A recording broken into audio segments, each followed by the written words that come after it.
سمجھیے گا یہ اگر ہم نہ بھی کریں تو کتابوں میں یہ لکھا ہے کہ جناب صدیق اکبر رضی اللہ تعالی عنہ کی سیرت بیان کرنا، ان کے تذکرے بیان کرنا، یہ خود میرے اللہ کی سنت ہے۔ اور جناب خدا تعالی کی سنت کے بعد جناب صدیق اکبر رضی اللہ تعالی عنہ کے تذکرے کرنا، یہ میرے محبوب مصطفیٰ کی سنت ہے۔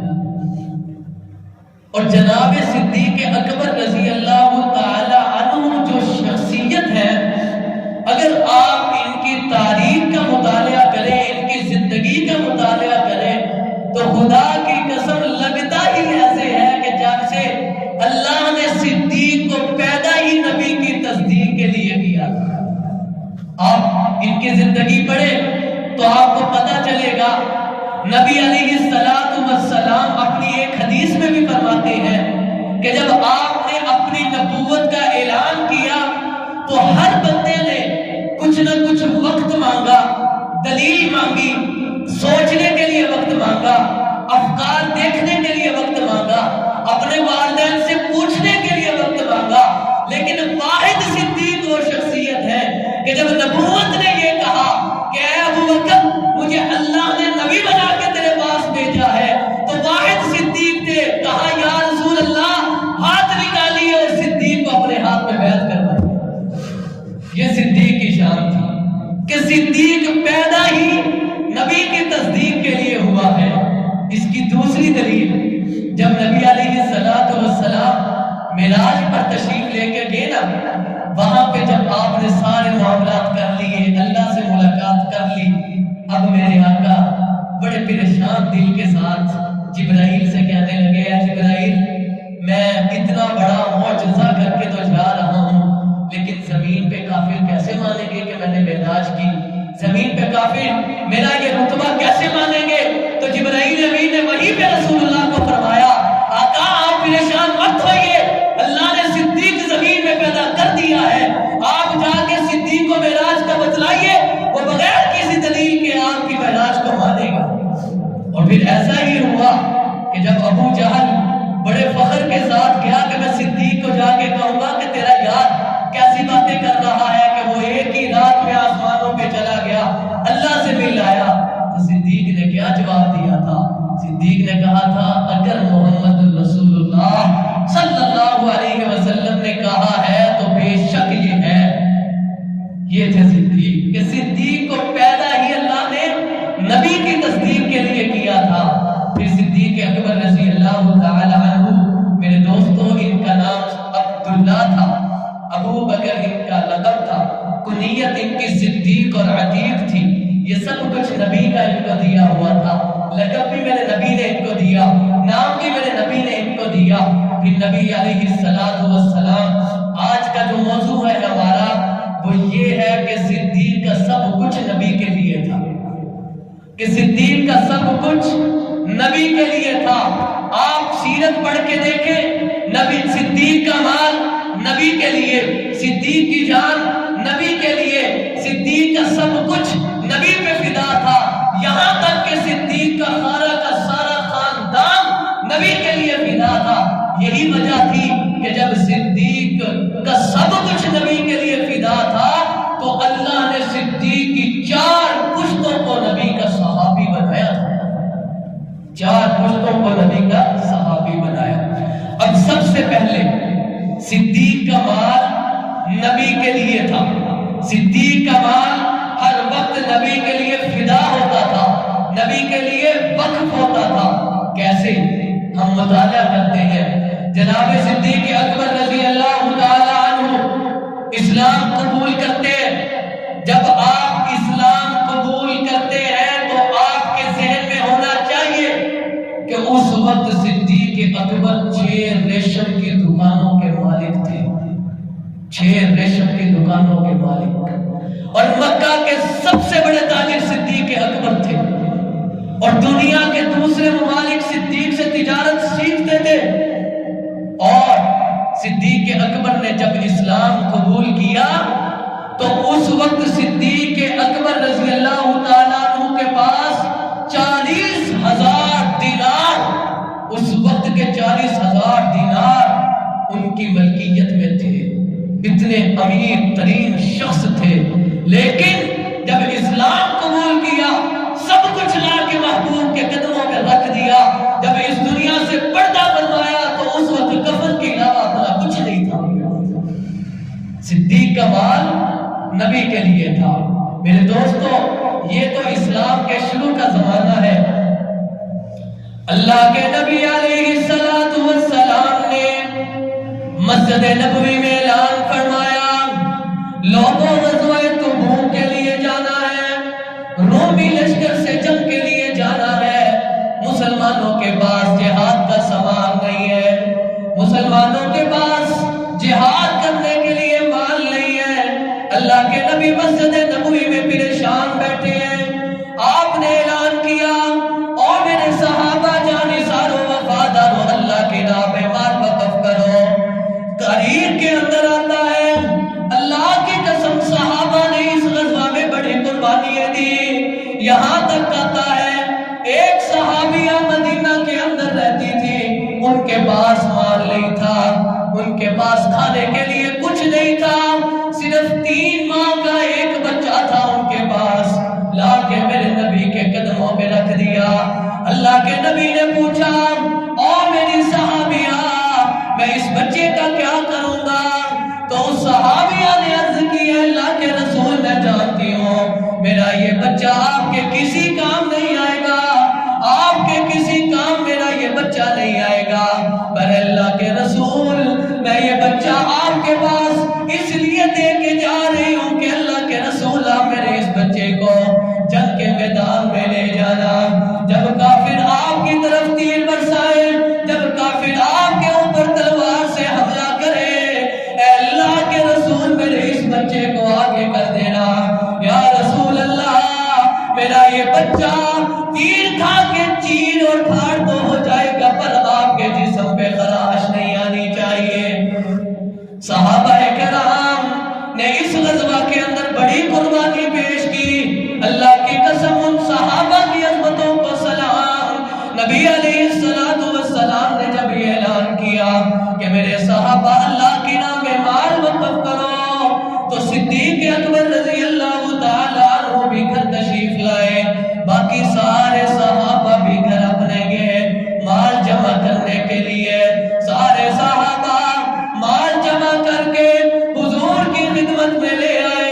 صدیق اکبر رضی اللہ تعالیٰ عنہ گھر جا کر اپنا مال جمع کرتے ہیں، سارے بستر جمع کر لے، سارے کھانے کے برتن جمع کر لے۔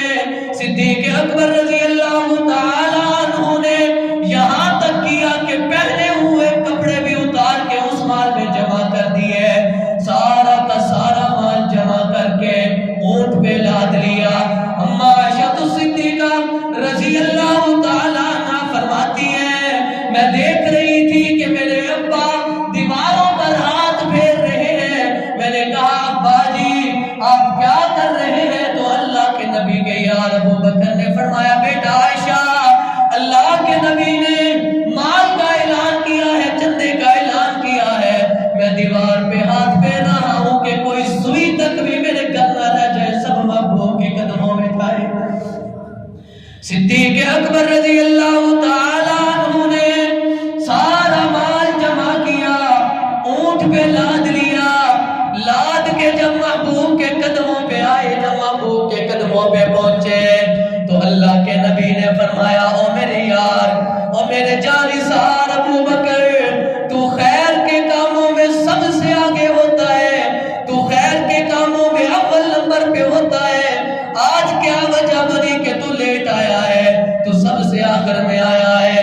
تو صدیق نے جھکتی ہوئی آنکھوں سے فرمایا، اللہ کے رسول، یا رسول اللہ، میں نے سامان تو اکٹھا کر لیا تھا، اللہ کے نبی ایک سوئی میں نے دیوار میں رکھی تھی، وہ مجھے مل نہیں رہی تھی، اللہ کے نبی اسے ڈھونڈتے ڈھونڈتے میں دیر ہو گئی۔ اللہ کے نبی نے فرمایا، اور میرے یار ابو بکر اپنے گھر بچوں کے لیے بھی کچھ چھوڑ کے آیا ہے۔ تو صدیق اکبر رضی اللہ تعالیٰ عنہ نے جھکتے ہوئے فرمایا، یا رسول اللہ، میں اپنے بچوں کے لیے اللہ اور اس کے محمد کے علاوہ کچھ چھوڑ کے نہیں آیا۔ کا سارا مال سب کچھ نبی کے قدموں پہ اس صدیق نے فدا کر دیا. کہاں مسجد قباء خرید کے دی، نبی کے لیے کتنے غلاموں کو آزاد کروایا. اسی لیے میرے آقا فرمایا کرتے تھے لوگوں میں ابو بکر کے مال کو اپنا مال سمجھتا ہوں اور جیسے چاہتا ہوں میں ابو بکر کے مال کے اندر تصرف کرتا ہوں، جہاں چاہتا ہوں میں اسے خرچ کرتا ہوں، مجھے کسی قسم کی کوئی ٹینشن نہیں. یہ صدیق تھے میرے دوستوں. تو پہلا پوائنٹ کہ نبی کے لیے صدیق کا مال وقف تھا، سب کچھ صدیق کا نبی کے لیے وقف تھا. اب دوسرا نبی صدیق کی جان وہ بھی نبی کے لیے تھی. صدیق نے سب کچھ اپنے نبی کے لیے فدا کیا تو جان بھی اپنے نبی پہ فدا کی. کیسے؟ صدیق اکبر رضی اللہ تعالی عنہ اسلام لاتے ہیں، اللہ کے نبی سے فرماتے ہیں یا رسول اللہ میرا دل چاہتا ہے کہ ان کافروں کے سامنے آپ کی رسالت کے تذکرے کروں، ان کافروں کے سامنے میں توحید کے اعلان کروں. اللہ کے نبی نے آپ کو اجازت دے دی. جب آپ کو اجازت ملی تو آپ خانہ کعبہ کے سائے کے نیچے کھڑے ہوئے، وہاں پہ مسلمانوں کو جمع کیا. جمع کرنے کے بعد صدیق اکبر نے اللہ کی توحید کے ترانے وہاں پہ گائے. جب اللہ کی توحید کے نعرے وہاں پہ لگائے تو مشرکین مکہ آپ پر پتھروں کی بارش کر دیتے ہیں. صدیق اکبر رضی اللہ تعالیٰ عنہ پر پتھر برسانا شروع کر دیتے ہیں. میرے دوستوں دیکھو وہی صدیق ہے جو کبھی مکہ کا سردار ہوا کرتا تھا، جو مکہ کا بڑا تاجر ہوا کرتا تھا، آج محمد کے لیے اسی مکہ کے سائے کے نیچے پتھر کھا رہا ہے. آج محمد کے لیے اسی خانہ کعبہ کے سائے کے نیچے زخمی پڑا ہے. ان ظالموں نے صدیق پہ اتنے پتھر مارے کہ میرے صدیق کا چہرہ لہولہان ہو گیا. صدیق کے قبیلے والوں نے صدیق کو بچایا اور گھر لے گئے. اب سارا قبیلہ میرے صدیق کے ارد گرد بیٹھا ہے، کافر ہے سارے. اب صدیق بے ہوش پڑے ہیں، سارا قبیلہ دار و دوائی میں مصروف ہے کہ صدیق آنکھیں تو کھولے، ہوش میں تو آئے. صدیق اکبر رضی اللہ تعالیٰ عنہ پورا دن بے ہوش رہتے ہیں. شام کو جب ہوش آتی ہے تو اللہ کی قسم قربان جاؤں میں صدیق کی عظمت پہ، قربان جاؤں میں صدیق تیری فضیلتوں پہ، صدیق تیرے قدموں کی خاک پہ ہماری نسل قربان. صدیق کی آنکھ کھلتی ہے تو سب سے پہلے صدیق یہی کہتا ہے کہ مجھے بتاؤ میرے یار کا کیا حال ہے.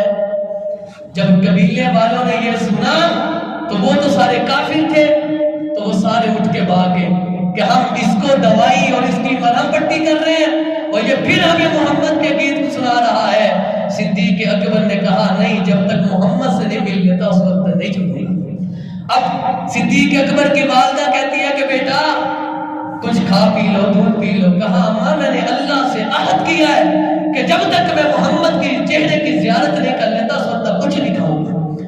اب اماں صدیق اکبر رضی اللہ تعالی عنہ کو ساتھ لے کر رات کے وقت نبی کے پاس گئی. جب نبی علیہ السلام نے اپنے یار کو زخمی دیکھا تو آپ کی آنکھوں سے آنسو آ گئے.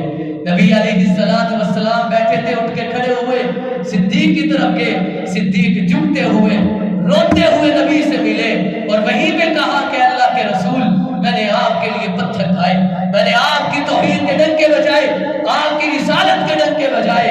اللہ کے رسول یہ میری والدہ ہے، ان کے لیے دعا کر دیجئے کہ یہ مسلمان ہو جائیں.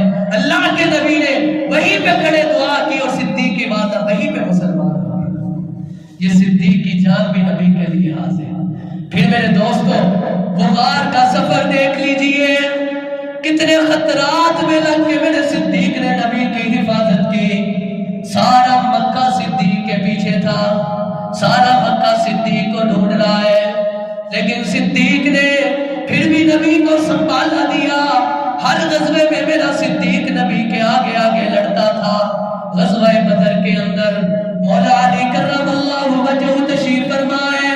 لوگوں نے پوچھا ہے علی رسول اللہ کے بعد اس دنیا میں سب سے زیادہ بہادر کون تھا؟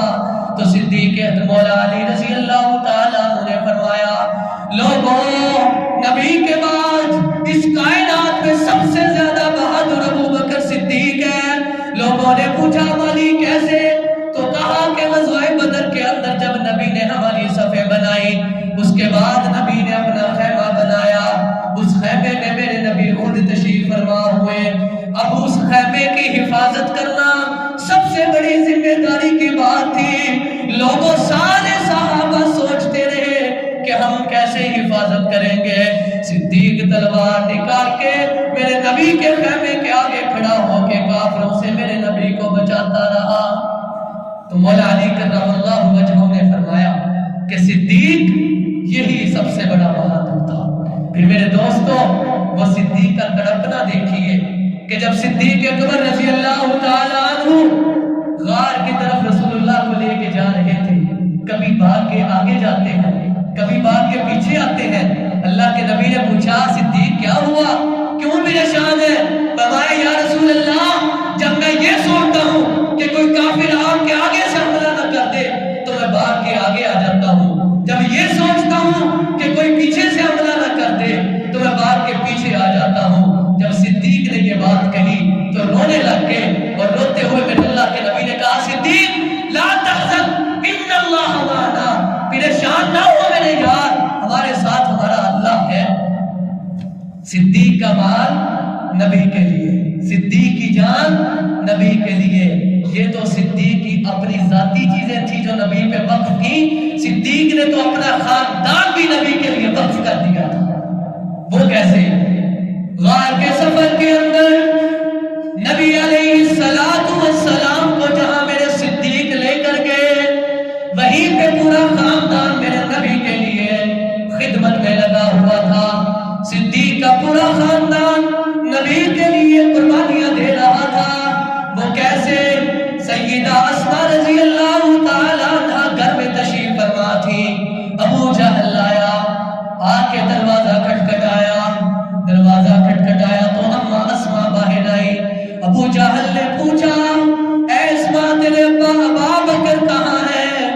اس کافر کو بھی پتا تھا کہ جہاں نبوت صدیق ہوگا وہیں پہ نبوت ہوگی۔ اس نے پوچھا ابو بکر کہاں ہے؟ تو اما اسماء نے فرمایا اے کافر میں تجھے کبھی نہیں بتاؤں گی کہ میرے ابو کہاں ہیں۔ اس ظالم نے اما اسماء کے چہرے پہ تھپڑ مارا۔ یاد رکھیے یہ وہی ابو بکر کی بیٹی ہے جو سب سے مکہ کا سب سے بڑا تاجر تھا۔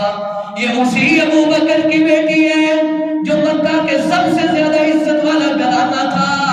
آج مکہ کی گلیوں میں تھپڑ کھا رہا تھا تو ابو بکر ادبی کے لیے کھا رہا ہے۔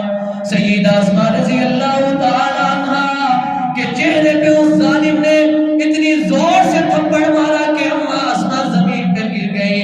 نیچے نوکدار پتھر ان کے چہرے پہ لگا، سارا چہرہ لہو لہان ہو گیا۔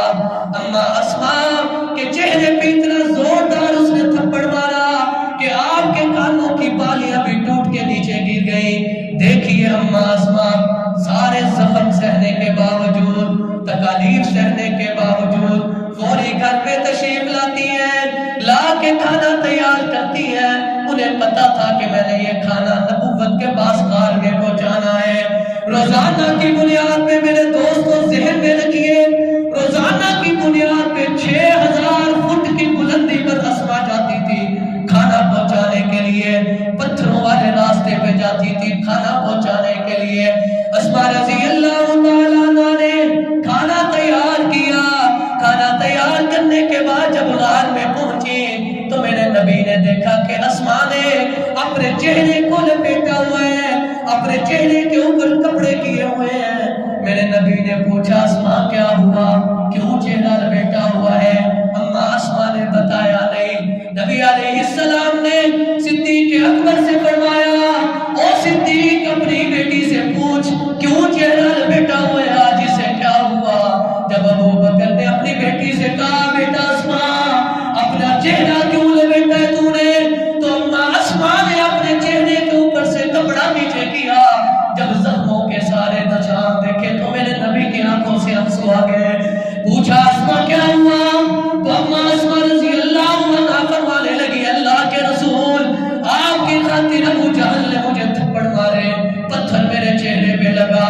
تو اللہ کے رسول صلی اللہ علیہ وسلم رونے لگے۔ آپ کی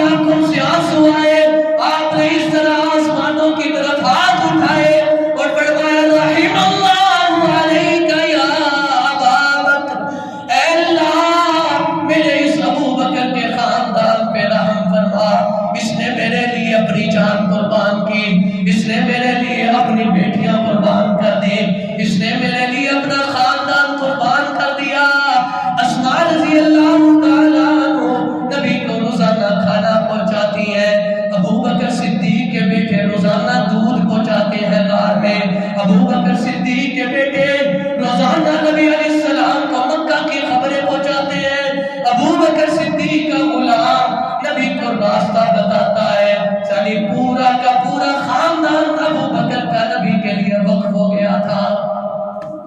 یہ وہ قربانیاں تھی میرے دوستوں جو صدیق اکبر رضی اللہ تعالیٰ عنہ نے نبی کے لیے کی تھی، کہ سب کچھ اپنا مال کیا، جان کیا، خاندان کیا، سب کچھ لا کے میرے نبی کے قدموں پہ فدا کر دیا تھا۔ یہ قربانیاں تھی۔ اسی قربانیوں کی وجہ سے میرے اللہ کے نبی فرمایا کرتے تھے، اے اللہ میں نے کائنات کے سارے لوگوں کے احسانوں کا بدلہ دے دیا، پر ابو بکر وہ واحد شخص ہے، اے اللہ میں ابو بکر کے احسان کا بدلہ دے نہیں سکا، کل قیامت میں تو ہی دینا۔ انہی قربانیوں کی وجہ سے میرے نبی فرمایا کرتے تھے، اے ابو بکر کل قیامت کے دن میں تو وہ واحد شخص ہوگا جس کو جنت کے سارے 8 دروازے اپنی طرف بلائیں گے۔ ابو بکر کی انہی قربانیوں کی وجہ سے میرے رسول فرمایا کرتے تھے، اپنے صحابہ کو فرمایا کرتے تھے، لوگوں میرے ابو بکر کو تنگ نہ کرنا، میرے ابو بکر کو دکھ نہ پہنچانا۔ اسی ابو بکر نے دکھوں میں میرا ساتھ دیا تھا، اسی ابو بکر نے اس وقت میرا ساتھ دیا تھا جب کائنات کی ساری مخلوق میرے مخالف تھی، اسی ابو بکر نے اس وقت میرا ساتھ دیا تھا جب مکہ کا ہر ظالم سردار میرے اوپر ظلم کرتا تھا، اس وقت ابو بکر نے میرا ساتھ دیا تھا۔ انہی قربانیوں کی وجہ سے رسول اللہ نے فرمایا تھا، انت صاحبی علی الحوض وصاحبی فی الغار، اے ابو بکر جس طرح تو غار میں میرا ساتھی تھا، کل قیامت میں تو حوض کوثر میں بھی میرا ساتھی ہوگا۔ یہ امتحان تھا صدیق اکبر کے، کیوں؟ اس لیے کہ جب اللہ اور اللہ کا رسول کسی کو اپنا صدیق بناتا ہے، خلیل بناتا ہے، تو اس کے امتحان ہوتا ہے۔ وہ کیسے؟ مثلا جناب ابراہیم علیہ السلام، ان کو اللہ نے اپنا خلیل بنایا تھا۔ لوگوں نے ابراہیم سے پوچھا، اے ابراہیم اللہ نے تجھے اپنا خلیل کیسے بنایا؟ ابراہیم نے عرض کی، لوگوں اللہ نے مجھ سے امتحان لیے تھے۔ کیسے امتحان لیے؟ ابراہیم فرمانے لگے، لوگوں اللہ نے مجھے کہا ابراہیم آگ میں چھلانگ لگا دے، میں نے آگ میں چھلانگ لگا دی۔ اللہ نے مجھے کہا ابراہیم اپنے بچوں کو بیابان جنگل میں چھوڑا، میں نے اپنے بچوں کو جنگلوں میں چھوڑ دیا۔ اللہ نے مجھے کہا ابراہیم اپنے اسماعیل پہ چھری چلا دے، میں نے بغیر کسی پوچھے بچائے اپنے اسماعیل کے گلے پہ چھری چلائی۔ جب میں یہ سارے امتحان دے کے پاس ہو گیا تو اللہ نے مجھے اپنا خلیل بنایا۔ اللہ نے جب اپنا خلیل ابراہیم کو بنایا تو کیا فرمایا؟ انی جاعلک للناس اماما، اے ابراہیم تو ہمارے امتحانوں میں پاس ہوا ہے، اب ہم تمہیں ساری کی ساری کائنات کا امام بنائیں گے۔ اسی وجہ سے ابراہیم علیہ السلام کو چاہے کوئی یہودی ہو چاہے کوئی عیسائی ہو، سب کے سب ابراہیم علیہ السلام کو مانتے ہیں۔ اس کی وجہ کہ اللہ نے کہا تھا کہ انی جاعلک للناس اماما، کہ ابراہیم ہم تجھے ساری کی ساری انسانیت کا امام بنائیں گے۔ اسی طرح یہ تو اللہ نے اپنا خلیل بنایا، اس کے امتحان لیے۔ دوسری طرف نبوت نے اپنا صدیق ابو بکر کو بنایا، امتحان لیے۔ ابو بکر مال حاضر کر، ابو بکر نے سارا خزانہ نبی پہ فدا کر دیا۔ ابو بکر جان پیش کر، خانہ کعبہ کے سائے کے نیچے ابو بکر نے پتھر کھا لیے۔ ابو بکر خاندان پیش کر، سارا کا سارا خاندان نبی کے قدموں پہ لٹا دیا۔ جب یہ ساری قربانیاں پیش کر دی تو میرے نبی نے بھی اپنے صدیق کو کہا، مرو ابا بکر فلیو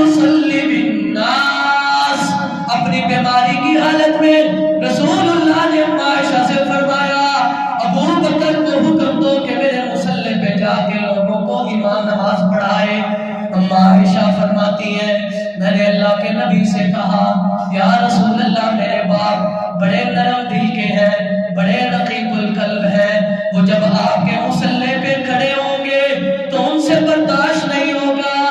3 مرتبہ اما فرماتی ہیں میں نے یہی بات کہی، جب میں نے تیسری مرتبہ یہی بات کہی تو اللہ کے نبی غصے میں آ گئے، آپ کا چہرہ سرخ ہو گیا اور فرمایا یا عائشہ یا اللہ، عائشہ یاد رکھ میرے مصلی پہ ابو بکر کے علاوہ اللہ کسی اور کو برداشت نہیں کرتا۔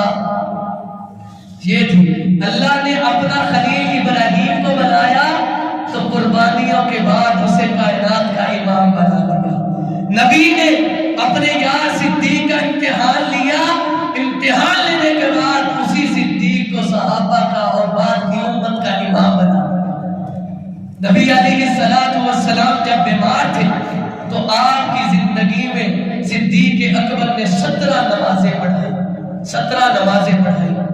اور ایک مرتبہ تو ایسے بھی ہوا صدیق اکبر نماز پڑھا رہے تھے، رسول اللہ صلی اللہ علیہ وسلم کی طبیعت کچھ بہتر ہوئی، رسول اللہ صلی اللہ علیہ وسلم سیدنا عباس سیدنا علی کے کندھوں سے سہارا لیتے ہوئے مسجد میں تشریف لائے۔ جب مسجد میں تشریف لائے قربان جب صدیق کی عظمت میں، صحیح بات اللہ کی قسم، رازدار رسول تھا صدیق، یار غار والمزار تھا صدیق ہی میرے نبی کا تھا۔ جب صدیق اکبر نبی علیہ السلام مسجد میں داخل ہوئے تو قدموں کی آہٹ سے صدیق کو پتا چل گیا کہ میرے نبی پیچھے آ گیا ہے۔ صدیق اکبر پیچھے ہونا چاہے، نبی علیہ السلام نے کہا علیک مکانک یا ابا بکر، ابو بکر اپنی جگہ پہ کھڑے رہو۔ نبی علیہ السلام تشریف لائے، اب پہلے نبی کھڑے ہیں، تھوڑا سا پیچھے ابو بکر کھڑے ہیں اور پیچھے سارے صحابہ نماز پڑھ رہے ہیں۔ اللہ کے نبی نے نقشہ بنا کے بتا دیا کہ لوگوں اب میں جا رہا ہوں، میرے بعد اس امت کا امام، اس امت کا خلیفہ جو ہو سکتا ہے وہ ابو بکر ہی ہو سکتا ہے۔ اور جب ابو بکر صدیق رضی اللہ تعالی عنہ کو امام بنایا، اس لیے تو مولا علی کرم اللہ وجہہ فرمایا کرتے تھے لوگوں جب ابو بکر کو امام نمازوں کا، مصلی کا امام رسول اللہ نے اپنی زندگی میں بنا دیا، اتنے بڑے کام کا امام بنا دیا، اتنی بڑی مسند کا امام بنا دیا، تو ہم نے یہ سوچا، ہم نے یہ فیصلہ کیا کہ نبی کی بات اس امت کا خلیفہ جو ہو سکتا ہے وہ ابو بکر ہی ہو سکتا ہے۔ یہ تھے میرے صدیق۔ اسی لیے تو میرے دوستو کسی شاعر نے کہا تھا کہ وہ درویش درواں شاہ رسولہ، وہ درویش درواں وہ شاہ رسولہ، وہ تصویر ہی کان صدیق اکبر، گلستان آقا نے سہجار دی کا، کیا مطلب کہ دین کا جو باغ تھا اسے سہجا میرے نبی نے، گلستان دین کا سہجار میرے آقا نے، بہار گلستان صدیق اکبر۔ آگے رسالت کی راہوں کا، رسالت کی راہوں کا وہ معصوم ساتھی، رسالت کی راہوں کا وہ معصوم ساتھی،